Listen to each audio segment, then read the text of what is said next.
Je, François Legault, déclare sous serment que je remplirai les devoirs de ma charge de responsable de la région de l'Abitibi-Témiscamingue avec honnêteté et justice.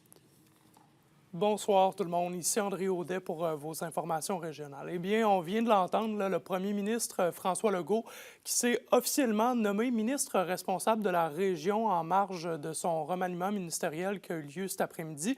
Olivier, comment cette nomination est reçue dans la région?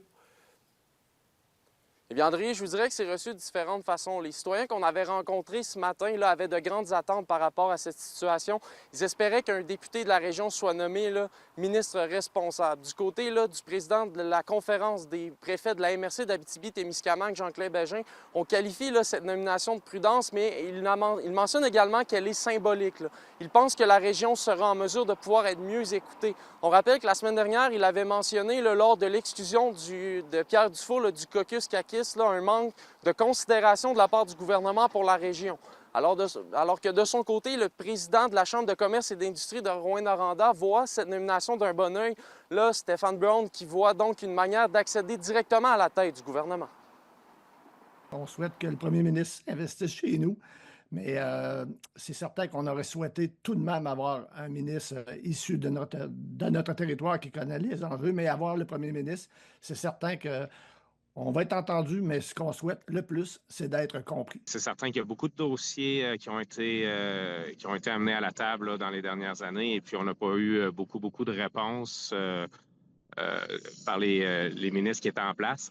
Avec M. Legault, on a très hâte de le rencontrer et puis d'amener nos points sur la table et puis de voir les opportunités qui s'offrent en Abitibi-Témiscamingue. Et Olivier, il y a certains ministères qui touchent des enjeux propres à notre région qui voient de nouveaux visages à leur tête. Oui, on n'a qu'à penser à Jean-François Simard qui va prendre maintenant le contrôle du ministère de la Forêt et des Ressources naturelles.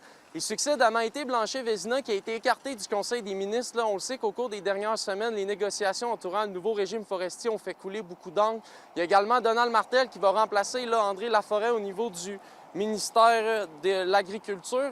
Et il y a également Yann Lafrenière qu'on surveillait puisque lui va garder donc son rôle de ministre responsable des relations avec les Premières Nations et des Inuits. Mais en plus de ça, il va chapeauter maintenant le ministère de la Sécurité publique. Et pour la directrice générale du Centre d'amitié autochtone de Val-d'Or, Édith Cloutier, on salue la décision de continuer avec Yann Lafrenière.